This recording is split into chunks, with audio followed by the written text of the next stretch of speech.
A few days ago, we made a startling announcement that there would be major Star Wars news on the way. We said this during a live stream. Now that news has broken. Dave Filoni has been given a brand new position that did not exist before at Lucasfilm. He is now in charge of everything creative, even perhaps having more power than Kathleen Kennedy. But why? Why was Dave Filoni given this position after the abysmal ratings, viewership, and creative failure of Ahsoka?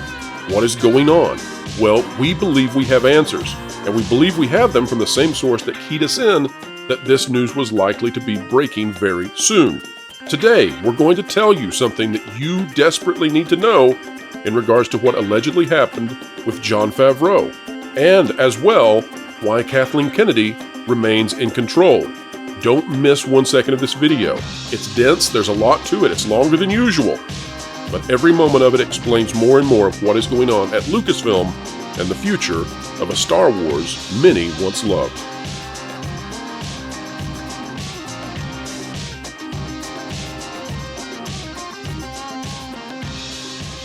Hello folks, and welcome back to another joyous day here on the WDW Pro channel. It's a joy because you are here with us, as well as our wonderful panelists today. We've got Derek the DA, Jonas J. Campbell, investigative reporter for That Park Place, and Tommy Tables, also an author for That Park Place, as well as the lead man behind so much of the member-exclusive content for this channel. Gentlemen, welcome back.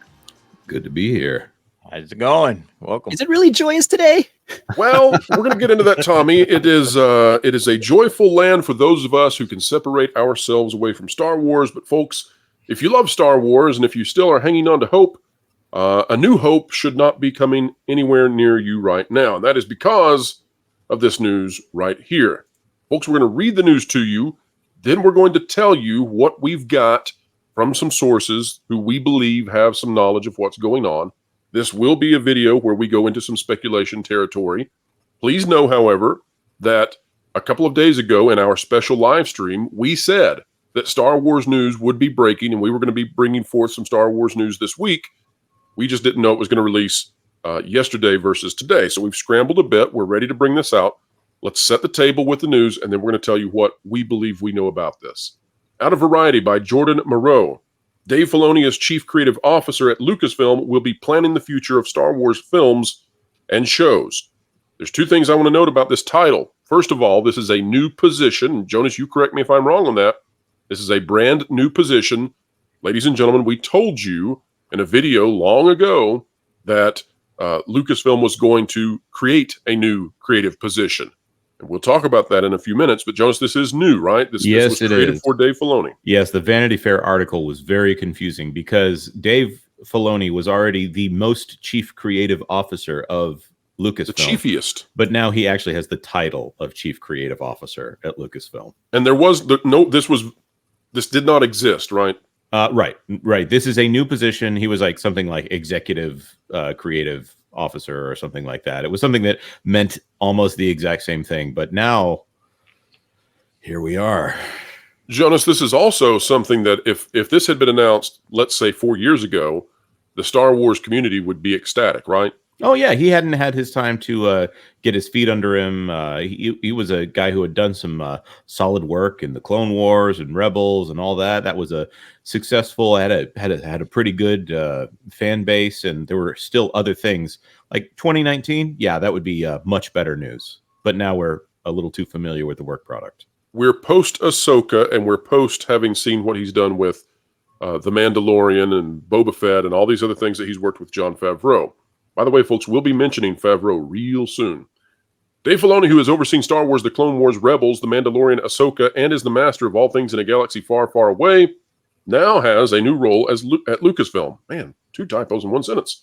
Chief Creative Officer. He still holds the title of Executive Vice President, which he received in 2020. Filoni announced his Chief Creative Officer title in an interview with Vanity Fair on Tuesday. He was already an executive producer of all live-action Star Wars shows on Disney+, and had been tapped to direct a film weaving together all of the TV storylines, but he will now take a more involved role with the future of Star Wars. And here's what it says. This is his quote. In the past, in a lot of projects, I would be brought into it. I would see it after it had already developed a good ways, he said. Well, that saved those things. In this new role, It's opened up to basically everything that's going on. When we're planning the future of what we're doing now, I'm involved at the inception phase. I feel like we're in inception right now.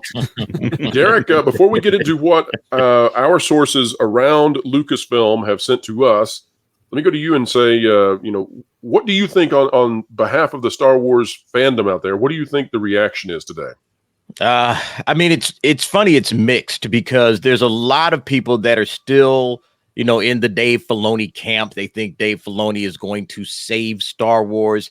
It's been Kathleen Kennedy that's been standing in the way of great Star Wars content. But we've seen it, and we saw it, front row center with Ahsoka, that Dave Filoni just isn't a storyteller. He's just not a very good storyteller. It's a possibility that he could take ideas that other people have created and then spin those off into animated shows or fill in the gaps between, particular episodes. It seems like Dave can do that because I enjoyed the Clone Wars. I thought the Clone Wars was very good. I thought Rebels was good. So he can maybe, do some animated stuff. But Ahsoka was such disjointed, cluttered storytelling, poor character development across the board, that if this guy's going to be involved at the inception point of all Star Wars content, I don't know. I don't know if this is going to be such a great idea for them to give Dave Filoni that kind of power, or that kind of influence over this franchise.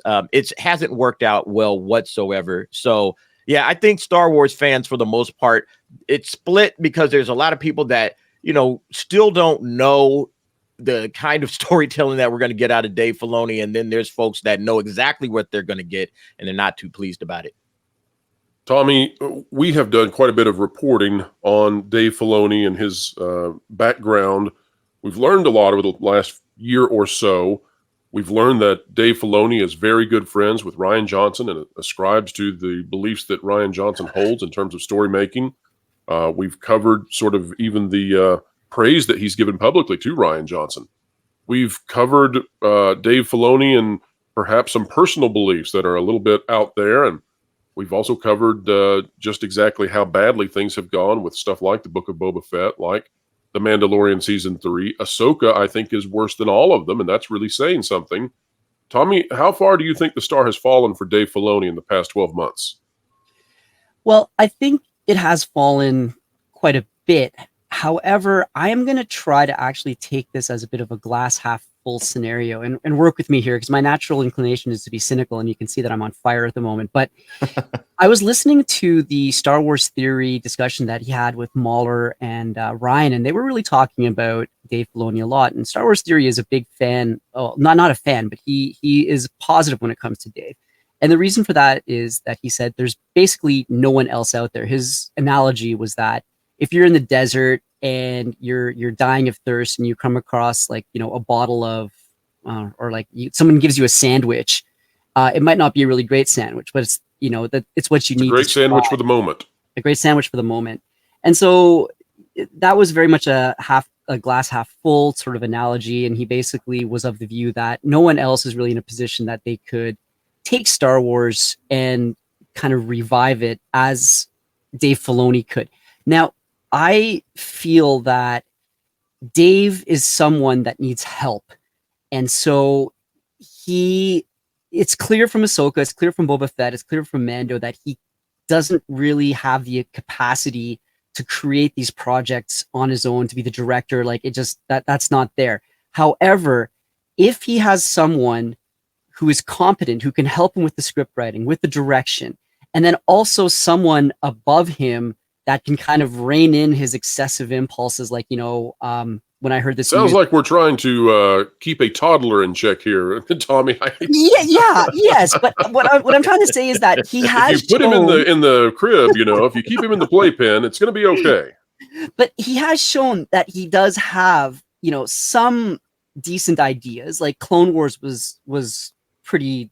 Like, people like Clone Wars, people liked Rebels. There were some good ideas in Ahsoka as well. I liked, even though they didn't expound on the character at all, people gravitated towards Baylan Skoll. He was pretty neat.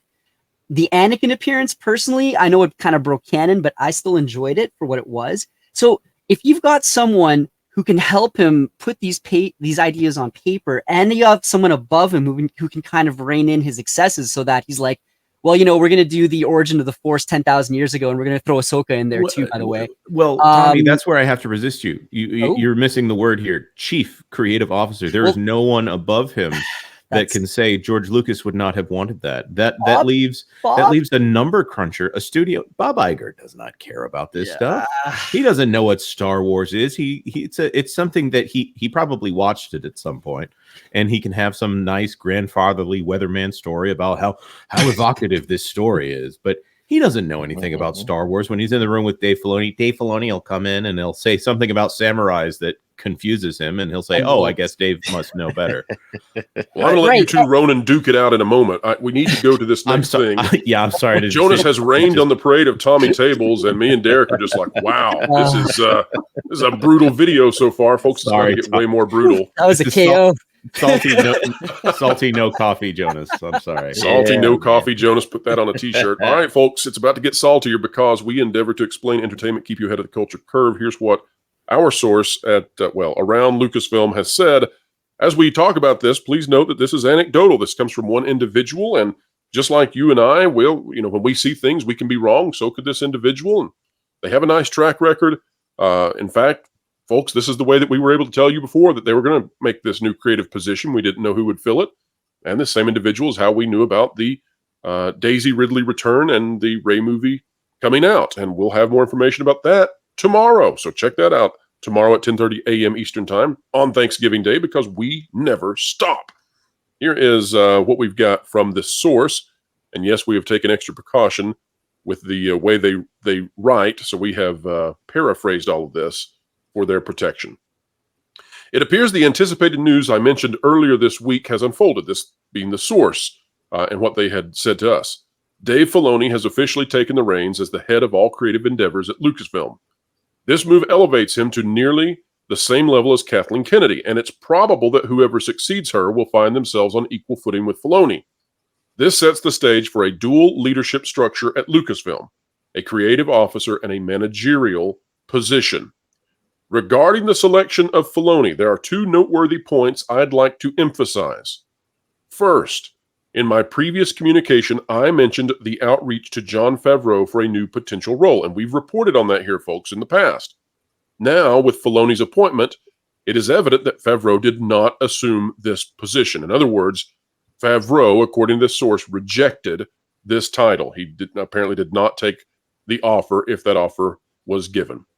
The outcome is unsurprising, given the challenges currently facing Lucasfilm. The studio has not seen a profitable movie release since 2017, and the next one is not slated until 2026. This prolonged gap signals a significant challenge for anyone stepping into a leadership role, making it a potential career killer, especially for anyone coming in from outside the company who would be held accountable. Let's stop there. I want to get the panel's take. Derek, you've not commented in a while. What do you think about this from the source who says that Jon Favreau was offered the position, did not take the position, and therefore Dave Filoni is there because nobody outside of Lucasfilm would dare take it, given that this is a studio that has not produced a hit in a decade? Yeah, I'm not surprised at all. I mean, this is the Lucasfilm job. Everybody's asked, like, who wants this job? Who would even want to be the president of Lucasfilm? Given the state of affairs that Kathleen Kennedy has placed the studio in. And, I kind of find it interesting that they're going to go that route. First of all, the kind of James Gunn, Peter Safran route, perhaps, where you're going to have a guy that's in control of the, day-to-day operations of the studio. And then the other half is going to be in charge of, the creativity behind the studio. I find that interesting. I don't think that's necessarily a bad way to go. I just wish there was a better guy heading up the creativity part. But to Jon Favreau, listen, Jon Favreau has his own company. I think it's Gollum Productions. Correct, he doesn't need this. He doesn't need this. He has plenty going on. And honestly, I don't think Jon Favreau's, I'm not sure what's going on behind the scenes, but there seems to have been something that went left on Mando season 3. And to me, the way I look at it is if I'm Jon Favreau, I want nothing to do with Lucasfilm right now. I'll finish up whatever it is that I'm doing, and I'm just going to move on. But he has his own thing going on, and I don't think there's any reason that he would want to take this job. Filoni, it seems like, this would be tailor-made for a guy like Filoni to come in to be the creative anyway. So if he was offered the job, if Favreau was offered that, he probably would turn it down just from the fact that it looks like he and Dave are somewhat close. They seem very buddy, chummy, when you see them behind the scenes. So I would be surprised if Jon would even take that role from Dave if he was offered. But Eric, the other thing here, I want to get your thought on this. The other thing is, this opens up Jon Favreau. We've been reporting that Robert Downey Jr. has been approached, and on this channel, we've said we believe that there may even be a contract in place for RDJ to come back to the MCU. This opens the door for Jon Favreau to be involved in that, which would be perhaps a shield to protect, and yes, pun intended, Marvel fans, a shield to protect RDJ's return and make sure that it actually is high quality and not throw him to whoever's been in charge of Marvel as of late. Do you think there might be something to that? Absolutely. I think that the relationship that Jon Favreau has with a lot of his actors is well known. So I do believe that he would be, more inclined to work with, the one that started it all, Robert Downey Jr., Iron Man, the Marvel Cinematic Universe. They started this. And so I can see that being an opportunity for him to say, you know what, let's go back to the beginning. And, let's the two of us work together and try to help revitalize the Marvel Cinematic Universe 100%. But just sticking to Star Wars, I think this is a poisonous job right now, just the way that everything, I mean, you see what happened with South Park and the Pandaverse, Kathleen Kennedy, the entire thing has just become a farce. It's become a joke. And, trying to put Dave Filoni in this position to take over and right the ship, as it were, I don't think this is going to happen. I think this is going to be another failure on the behalf of Lucasfilm. They need to get a creative that understands storytelling and truly understands George's vision, George Lucas's vision for the franchise. And Filoni has already demonstrated he's not that guy. He's just not. Jonas, are you ready to get your salty, no caffeine Jonas persona back on for a moment? Yeah, I think I've calmed down a little bit. Good luck with holding that, because I'm going to read to you the next part of this, and I want your take on it. The second point of significance is Filoni's newfound influence on the final script of the Rey movie. Oh, good. With this development, it would be astonishing if Ahsoka does not make an appearance, particularly as a means to build interest and revitalize the character, because they need Ahsoka to be popular for the Mandoverse Thrawn movie. And it is not in a good place after the prior series and its ratings. The meticulous market research conducted to determine audience-favorite characters could now be totally disregarded, as Filoni seems poised to incorporate his own characters into the Rey movie if given the opportunity, and he has that opportunity. Given his current level of creative control, it appears that Filoni now wields more influence than Kathleen Kennedy on the creative side of Lucasfilm. So, Jonas, you and I were talking before we ever went with this video, and I've had some real-life stuff that I needed to deal with over the last 12 hours, and I was not aware that this message that was sent to us yesterday was corroborated, apparently, at least in part, by some other news articles out there. Jonas, tie all this together for us, please. Right. Well, you want me to take over your screen? You want me to just tell you the Go ahead, and folks, this will be a preview of what we'll talk about tomorrow in more depth with the Rey movie. We'll only touch on it here, but Jonas, tie it all together, please. All right. So the Daisy Ridley is out talking about Marsh King's daughter, which bombed hard, and her Star Wars return. This is 4:20 p.m. So this is after the Filoni news hit.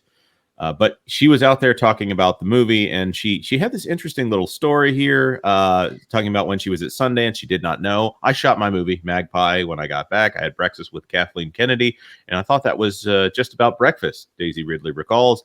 And then it was mentioned, so I thought about it. I love the story, and I was like, okay. Then things happened quite quickly, and it felt like I was instantaneously on stage being introduced by director Sharmeen Obaid-Chinoy. It honestly took me back to being 20 or 21, however old I was. So moving on to the end here, I'm genuinely really excited about the next one. I haven't read anything, but I know the story. It's really worth telling, worth exploring, and I think people will be excited. So this is a heavy condensement of the timeline here. we know that Daisy Ridley was over at Lucasfilm in December of last year, and this on the red carpet or whatever she wants to talk about, that was at Star Wars Celebration. In fact, that's where this picture up here is from. They've been planning to get Daisy Ridley back for a while, and of course, Pro, your reporting indicates that they believe that a Rey movie is the way to save everything and save the sequel trilogy. And folks, and remember, we exclusively broke the Rey movie right here on this channel. Nobody was before us. We had this first, and it's an honor to have the kind of sources we do. And thank you to the source who's providing us this information today. We wouldn't be able to tell you these things otherwise. Right. So the people who would say the Rey movie is not happening, the people who would say that the Mandoverse movie is not happening, I would say, and we were not looking forward, I would say, to Dave Filoni getting this position. Dave Filoni being in this position, I think, solidifies the idea that whoever the next Jedi is going to be full of estrogen, and they're going to use whatever they can, and they're going to tie in whatever they can to make this thing happen. This is going to be a movie that will make a marketer squee, for lack of a better term. Well, and we're not saying that estrogen is a bad thing, of course. No, I'm just saying this is Dave Filoni's focus. He puts a female character in. He loves his female characters. He's a male feminist that wears a cowboy hat. I'm trying to stop short of saying something too derogatory here. Early morning, no coffee, Jonas, salty again. No, I agree with Jonas. It's only a shame that this won't be released on Betamax. Can I ask you, if you got Ahsoka and Rey in the same movie, who comes out on top? You think this is going to be like the Civil War, Captain America Civil War, where it's bearing in mind also characters versus the Ryan Johnson characters? That you've got a character that was in the Clone Wars, by the way. This is a person that would have been alive in the prequel era, and now she's going to be walking around with somebody who is supposed to be in this era where Luke Skywalker has grown and become an old gray man. No, there was no weird time travel to explain it. Rey can finally be trained, Jonas, by Ahsoka. Yeah. So all the white people age, but the aliens maintain. They've only aged about 10 minutes. This whole thing does not make sense.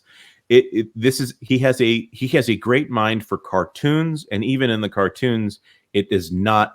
I mean, let's just forget about the fact that they had a kaiju trying to kidnap Senator Palpatine in the Clone Wars. How about that? Or the fact that there was an extended arc where it was the Droid Squad.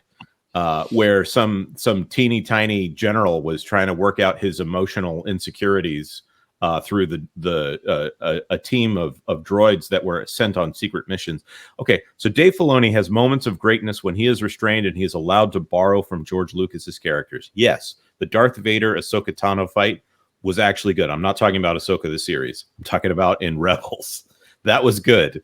But then you have these super awkward, weird things that just get dropped in the middle of something. I am concerned about Dave Filoni with no restraint and no one to say, you know what, you need to speed this thing up, because Ahsoka was about twice as long as it needed to be, because nothing happened in most of those episodes. You take an interesting character and you turn her into a female Gandalf on Quaaludes. Well, let me pull away, and that's what a quote. Let me pull away though, Jonas, and I want to read it. Jonas, what was the document that came out late yesterday out of the Walt Disney Company? It was an annual report, everything up to September 30th.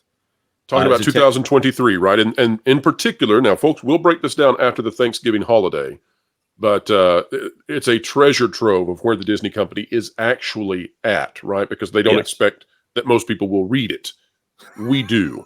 But I want to read this paragraph because the report seems to worry more than usual that they have some serious creative problems. And I find this interesting in light of the fact that Dave Filoni, and folks, don't miss this. Who announced that Dave Filoni got the position? Dave Filoni. When did Dave Filoni announce he got the position?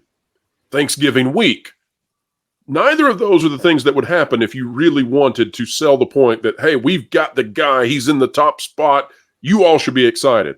And they announced And they announced it in Vanity Fair in the weirdest way. I had to reread it several times to see if it was an announcement. I thought that the announcement was totally weird. I was like, wait a minute. It just came out of nowhere. And yeah, like you said, in Vanity Fair, that's not the place you're making that announcement. Should be in Hollywood Reporter, Variety, Deadline, one of the big trades. I thought that was very odd as well. I press release, Derek. Right. Yeah, huge press release. Yes, where's the press release? Why is it not coming out on a Tuesday, let's say after Thanksgiving week, when everybody has finished with their Black Friday and their Cyber Monday, and now they're at home or they're back at work, and boom, here's the big press release going into the holidays. Dave Filoni, he's back. He's the guy who's in charge. Ahsoka was so wonderful. No, we're not getting that. Let me read this paragraph, though, out of the report from Disney. And folks, pay attention to the concern they have. We'll talk about this more broadly later. With respect, and this is now, I'm reading it from it, quote, with respect to produced films intended for theatrical release, the most sensitive factor affecting our estimate of ultimate revenues is theatrical performance. Revenues derived from other markets subsequent to the theatrical release are generally highly correlated with theatrical performance. Theatrical performance varies primarily based upon the public interest and demand for a particular film, the popularity of competing films at the time of release, and the level of marketing effort. Upon a film's release and determination of the theatrical performance, the company's estimates of revenues from succeeding windows and markets, which may include imputed license fees for content that is used on our DTC streaming services, are revised based on historical relationships and an analysis of current market trends. All of that, folks, is in there because they have not done well at the box office. And so all of that is to say that they are now acknowledging that when they don't do well at the box office, everything flows from that. Everything flows from that. So they're putting Dave Filoni now, the guy who just failed so miserably with Ahsoka, over Star Wars theatrical releases. They're admitting that's why this is such a bad idea. That is totally why this is such a terrible idea to put him, of all people, in the driver's seat of Star Wars, because Star Wars has to be saved. If you're going to save the franchise, you got to save it on film. It's a theatrical franchise. It's not a spinoff of a novel or a television show or an animated show or a comic book. It started in theaters. It is going to be saved in theaters. And the fact that they have a gentleman in there that's going to be controlling this with Dave Filoni, that doesn't have any background in theatrical productions, and his writing, even in live action, was very suspect. Like Jonas just said, he goes off on these crazy rabbit trails. It's like, wait, where is this story going right now? We saw that in Ahsoka. We saw him take off and go on tangents, and, we never wrapped anything up, and he took, twice as long as he stated just to tell a very simple story. I thought there was a genesis of a story with Ahsoka that he could have built upon, but he just doesn't have the writing ability. So, he's going to be kind of lording over Star Wars right now, but he doesn't have the ability to rein in things because he can't rein himself in. He needs somebody over him to say, hey, Dave, you're going too far in this place. Come on back here a little bit. Let's try and do this or that. And maybe he'll hire somebody that has that ability, but he himself doesn't have it. So I don't understand the hire at this point. He doesn't have the ability to see, where things are going astray, even in his own works. And like I said, that stuff's fine for animation. You want to, go off on a bunny trail in animation. All right. You're not spending a whole lot of money. You're spending, maybe, $1 million on an entire season. So, not a big deal. But when you're talking about a theatrical production where you're about to drop maybe $200 million, $250 million, $300 million on a production, hey, you got to make sure this thing is 100%. And Dave has shown that he can't do that. He has shown that without question. This is not the guy. So I'm just stunned at the decisions that are being made over. Well, maybe I shouldn't be stunned. Maybe, this is par for the course, honestly, when it comes to Disney, when it comes to Lucasfilm. This is the way it's been, and yeah, they haven't been in theaters for, I don't know what, since 2019. Mm-hmm. They haven't been in theaters. Well, they did Indiana Jones, The Dial of Destiny. Let's not let them get off the hook on that one. Which Dave Filoni is in charge of Indiana Jones. Is he, if he's head of creativity for Lucasfilm, is he going to also be? Yes. Well, they don't have Every any franchises aspect. anymore. This is They've what I killed was- everything. This is what I was saying before, though. Like what I was describing earlier before I got my smackdown from Jonas, which thank you very much, was the fact He said, that, Tommy, he said that you had hopium copium in your coffee cup. Can you believe it? well, you know, it's a great ingredient. But if the only way that this could work is if there was someone above him who could rein his excesses in. And if that is not the case, then I do not, like, you know, my sort of half glass full, it's empty now. Oh no, Jonas! Look what you've done. Let me make it worse. I am here to enlighten. That's what I'm here to do. Let me make it worse. I have suggested that the ultimate fall of Disney, and by the way, from that same report that we've cited, they admit that their loss of viewership and ratings across all of their stuff resulted in a 14% decline in ad revenue. You can't correlate that directly, but it ought to be awful close. You should be getting really close to saying, you dropped year to year 14% in viewership then, right? Now, it probably is somewhere, in a range, but they dropped viewership, definitely. I've said I think the whole way this started was The Last Jedi. That was where the company decided we're going to be divorced from the market and what the market wants, and we're going to tell the market it's wrong. And Dave Filoni is best buddies, apparently, with Rian Johnson. Now he's going to be making the Rey movie. I can't wait for The Last Jedi 2. I also can't wait to cover it here on the channel, and I cannot wait to see the fans' reactions because I think it'll bomb worse than the Marvels because this will be revenge of the fan. Let's read the final paragraph sent to us from the source that we have. And before we read this, Jonas, can you just confirm, because I know a lot of folks out there are going to say, oh, pro, this news broke, and now suddenly you've got all the answers. Jonas, we're always trying to schedule when we're going to get to topics. Is it true to say that I was telling you about these messages I was receiving prior to any of these announcements? Yes, absolutely. And Jonas would never tell a lie, not even when he's without coffee. All right, so here's what we've got. That's Go ahead, the worst Jonas. time to tell a lie. That's the worst time for me to tell a lie. So here's what we've got. The question arises, this going to the final paragraph. Why is Kathleen Kennedy still in her position? While I don't contest reports suggesting her potential departure in 2024, the current situation places Alan Bergman in a challenging position. Jonas, who is Alan Bergman? Alan Bergman is the head of Walt Disney Entertainment. He's now being positioned as the one who where the buck stops. He's even Dana Walden is just noted as the person who runs the TV division, even though they're both supposed to be co-chairs of Walt Disney Entertainment. Nobody higher except for Bob Iger. It says, as you've covered extensively, the intricacies of this situation are complex. From a business perspective, there seems to be a desire to present investors with a familiar team capable of restoring pre-pandemic operations. Kennedy, despite her declining trajectory since 2018, remains a recognizable name to investors. However, the impact of the South Park criticism, likening her to Eric Cartman, has left a lasting mark. Investors, like the rest of us, recall humorous South Park episodes, and this association has made Kennedy's position a delicate point in the broader narrative surrounding Lucasfilm's leadership changes. And so to further contextualize that, because I've discussed a bit more with the source, what they're saying is that from Bob Iger down, he believes or she believes that they want to present to investors the idea that, hey, we still have the pre-pandemic team together. The people, like, we may have lost some people. John Lasseter's gone.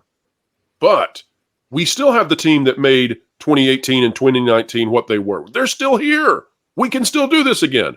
In other words, they need to present stability. And according to the source, that's why they believe that Kathleen Kennedy remains in the job. Panel, final thoughts on this one before we wrap up for today? I mean, let me tell you why that's so wrong and so stupid. There's a line in Avengers Infinity War that I go back to over and over again. And Thanos says he's going to Earth, and Loki says, oh, I have experience in that area. And he says, if you consider failure experience, then yes. that is where we are right now. Okay, if J.J. Abrams was attached to this, as much as there's a lot of asterisks with J.J. Abrams, that's the kind of stability that you want. Knowing that you have the guy who is in charge of your cartoon that there's a small fan base for, that is so strange and such insular thinking.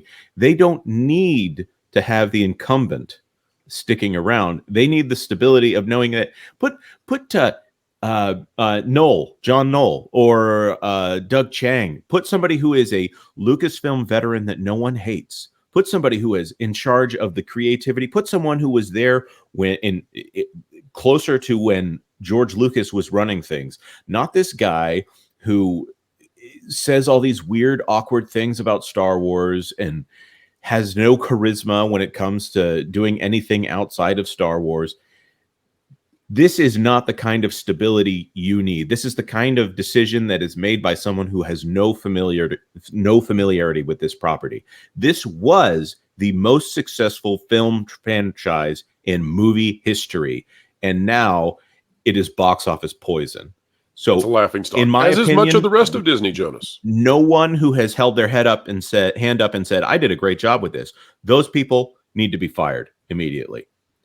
Unless you're John Williams, unless you're the production design people. Those guys actually did fire. I don't think you can fire John Williams at this point. But Tommy, what do you think about the idea that, we're watching Wish, the new Disney movie, fail at the box office now? We're waiting for those preview numbers, but it's not looking good. We've got some chatter from around the House of Mouse telling us it doesn't look good.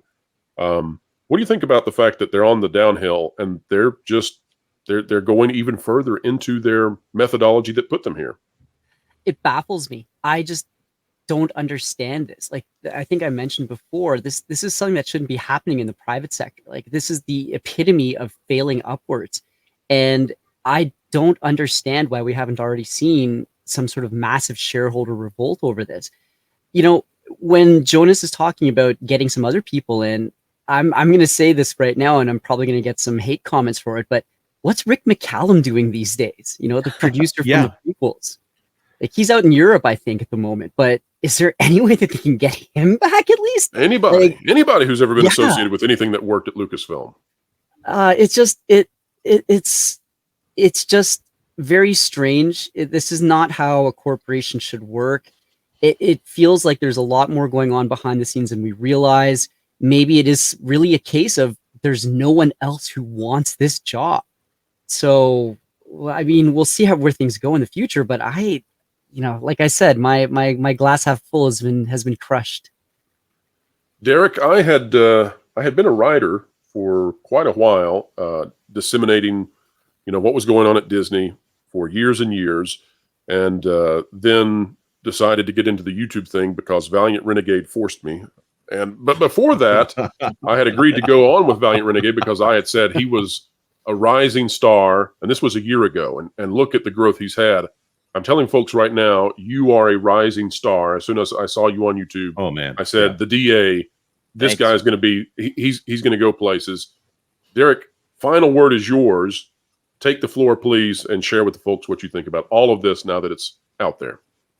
Well, and I've said several times, I think Filoni is fine in a certain role and nothing wrong with that. But Star Wars needs somebody that has vision at the helm. To save the franchise, you need vision. You need to know what George Lucas's vision was.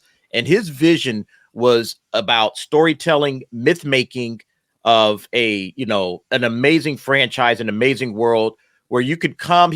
George Lucas has always said this, that he made Star Wars for 12-year-olds. And what he meant by that is not that he's trying to bring out the kid in you, but that it was to pass lessons on. We use this franchise as a way to teach lessons to the younger generations about what values we hold dear, friendship, teamwork, honor, staying away from the dark side, clinging to the light. Things like that is what we have sorely missed. And I don't know what these guys over at Lucasfilm are doing now. It just looks like they want to push a different kind of ideology. Inverting it, Derek. That's what The Last Jedi was all about. Flip it on its head.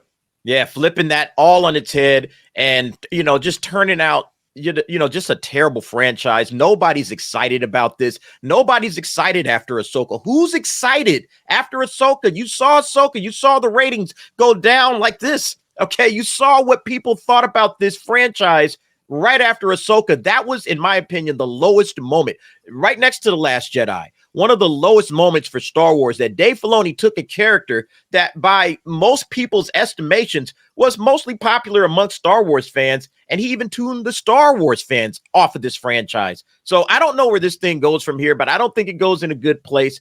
And I think we're like, taking a few steps backwards right now by putting Dave Filoni in this position. We'll have to wait and see what happens. But in my opinion, this is just a terrible decision. The fact that nobody wants this job, if they did offer it to Jon Favreau, and I would have offered it to Favreau as well before I offered it to Filoni, just because of Favreau's background and his pedigree and his resume, definitely would have given this to Favreau. And I'm pretty sure Favreau was offered this, and he said, no, thank you. I'm going to keep doing my own thing, because right now Lucasfilm is poisoned. Who wants to be a part of this company, at least on a permanent basis? He can dip in and do the Mandalorian, then all right, let me go back and do some other things. So yeah, I think this is just, all the way around, it's just a bad day if you're a Star Wars fan, The Marvels was some of the worst writing I've ever seen. It resulted in the greatest or worst box office flop of all times. And compared to Ahsoka, it is a masterclass in writing. Ahsoka was atrociously bad. That said, folks, if Ahsoka season 2 comes out and it's good, or if the Rey movie comes out and it's good, we'll all come back on here and eat crow and we'll say, well, how about that? But I don't suspect that's what's going to happen. And just like a baseball player who strikes out 100 times, if they hit a home run the next time, we'll clap for them. But, we're not expecting it at this point. I do want to say to everybody out there, make sure that you click on the links for each one of these individuals on the panel. They're in the video description down below. You don't want to miss their content. And Jonas, of course, is doing a phenomenal job with That Park Place, the YouTube channel.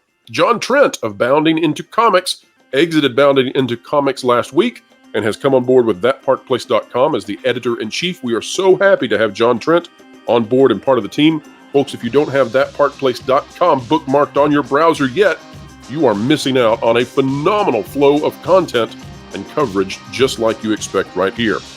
Our job is to explain entertainment, keep you ahead of the culture curve. We hope we've done that today in a way that you will not hear anywhere else, with insights that perhaps are unique to this channel. Folks, if you like content like that, consider clicking the like button. Share, subscribe. When you click it, you stick it to the algorithms. It's the notification bell. Drop a comment down below. Let us know. What do you think about all of this that we've said? Weigh in, be a part of the community. And folks, it's almost Thanksgiving. If you celebrate the holiday, it's time to get the turkey, I promise. Maybe don't buy the frozen any longer. It's time to switch to fresh. You don't have much time. All right, folks, wherever you are and whatever you're doing, keep learning, keep growing, and keep having fun. I just found out to get WDW Pro's information, where he gets his sources. I can't believe he uses Wilton.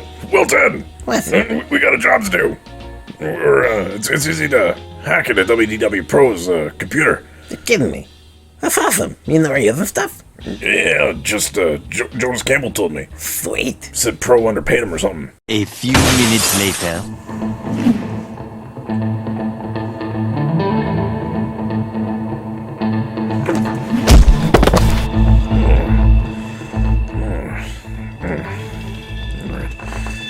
There. Oh, awesome. Whatever. All I gotta do is hack into this thing. It's gonna be so easy. Yeah, this isn't All a right, hack. grab this picture over here. Leave it to me. Oh, no. Oh, Wilson. Job done. What? No, all we had to do was use the picture because he uses face unlock. Now we gotta go to thatparkplace.com and sub to him and his team on YouTube. Oh, well, I already did that because I'm smart.